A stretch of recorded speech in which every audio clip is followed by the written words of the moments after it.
online. Almost 3/4 of C-level executives use the internet every day at work, and 83% of B2B buyers research online, with 70% starting their research process on a search engine.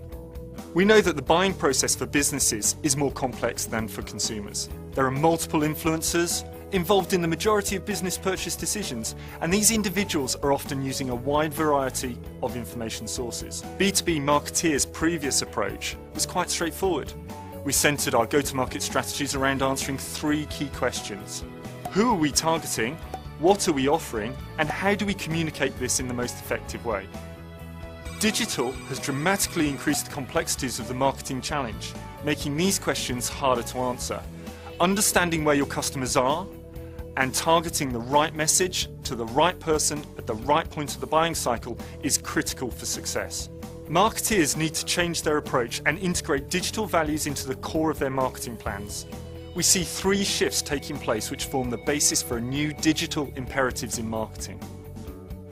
Firstly, there's a shift from research to real-time insight. Today's technology gives you immediate access to data on user behaviour, enabling you to keep up and react to change much more quickly. Traditionally, to find answers to questions such as, how much interest is there in my product, you would look to put together some custom research. Now you can find online tools which offer additional, real-time insights to answer these questions. To find out what messages your customers are most receptive to, you could run focus groups. However, online, you can see in real time how many people engage with your ad creative and optimize your campaigns accordingly.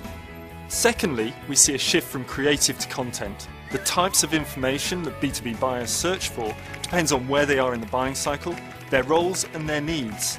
The internet gives them access to a wealth of information and easy to consume content. Marketeers therefore need to understand their audience and provide appropriate content at the right stage of the buying cycle. B2B buyers consume content in many forms. Over half of IT buyers subscribe to RSS feeds. 2/3 of C-suite executives view work-related videos online at least once a week. In fact, 1/4 of them prefer watching video content to reading text. Marketeers need to distribute content wherever prospects are looking. Distributing or syndicating your content gives your brand a greater reach and enables users to engage with you in an environment of their choice. What's more, the growing trend of social media demands that content be shareable as well. 3/4 of tech decision makers use social media on the job. Marketeers should leverage the power of these communities and the value of peer-to-peer interactions online to participate in and even initiate conversations about their brand and relevant industry issues. The final shift we see is from one-way push marketing to 2-way push and pull. Brands and businesses need to master the digital strategies to pull customers to content, push content to customers, and also to combine push and pull marketing to drive better efficiencies in the overall marketing mix. Marketeers who master all of this and integrate digital into the core of their marketing strategy first will gain competitive advantage in the longer term.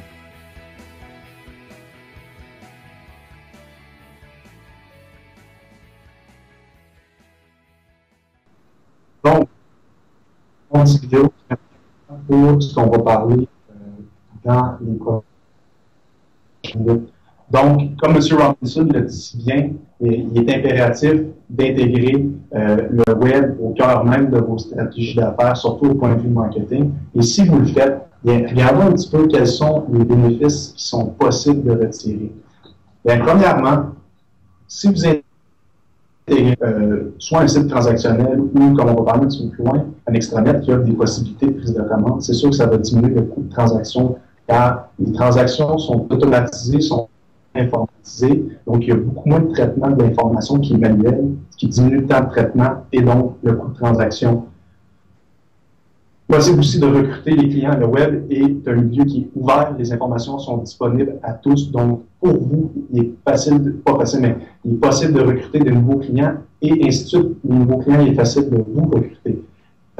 Ça permet, avec les fonctionnalités d'un extranet, une meilleure coordination avec les fournisseurs en utilisant une plateforme de communication en ligne qui rend l'information disponible en tout temps. Donc, ça facilite la coordination, éliminer le jeu du téléphone, donc la course de porte vocale et sinon de courriel.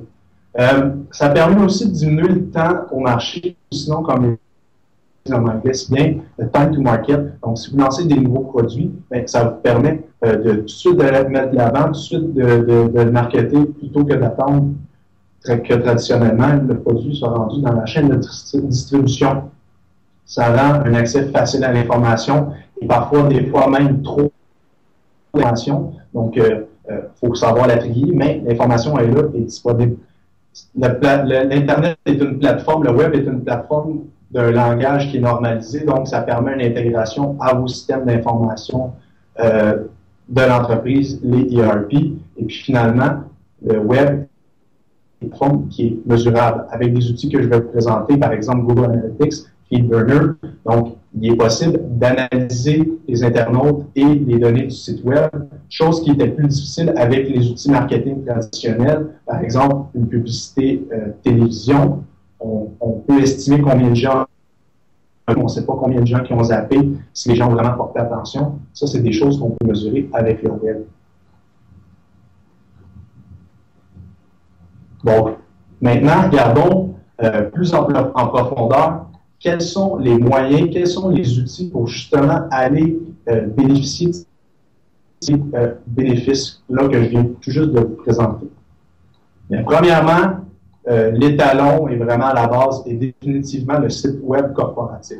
Le site web corporatif, c'est votre façade, c'est votre magasin, c'est votre vitrine qui est sur le web accessible du monde.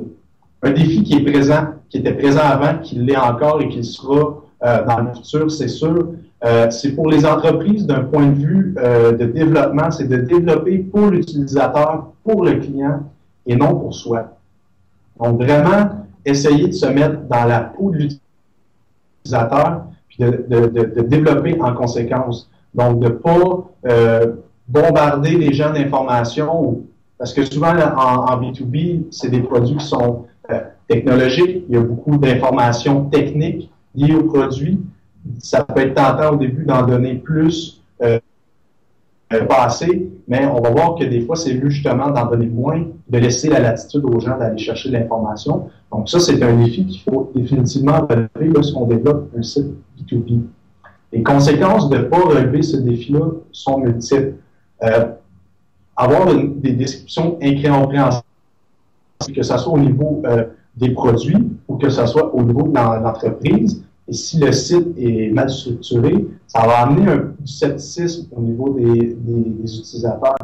Un internaute qui ne connaît pas votre entreprise, qui arrive sur un site où il y a une tonne d'informations, qui n'est pas structurée, et puis on rentre tout de suite dans les données techniques, va pas être certain du sérieux de l'entreprise. Je crois que ça se peut que vous soyez très, très sérieux et un expert dans votre domaine, mais ça va mal paraître. Aussi, si le contenu est justement trop évolué, si sur la page d'accueil, on tombe tout de suite avec une description hyper technique, de vie technique du produit, puis les données au niveau de l'arborescence, au niveau de la navigation sont hyper entremêlées, puis ça prend 30 minutes de trouver une information, ça va créer de la confusion chez l'utilisateur. Et puis justement, si le contenu est mal structuré, la confusion qui est générée, l'utilisateur va finir par perdre patience et aller voir ailleurs. Aussi, il faut faire attention, la ligne est mince au niveau de la confiance des utilisateurs sur le web. Donc, il ne faut pas utiliser des tactiques qui sont trop agressantes. Les pop-ups sont définitivement à proscrire. Pour avoir une approche plus soft et d'y aller de façon subtile, parce qu'il va vraiment avoir une perte de confiance au niveau des utilisateurs. Donc, ici, c'est le magazine B2B qui a fait une liste des top sites au niveau des sites B2B. Je tenais à vous présenter le top, le premier, Cintas, qui est une entreprise canadienne qui vend des vêtements corporatifs, donc des vêtements, des vêtements à l'effigie de l'entreprise.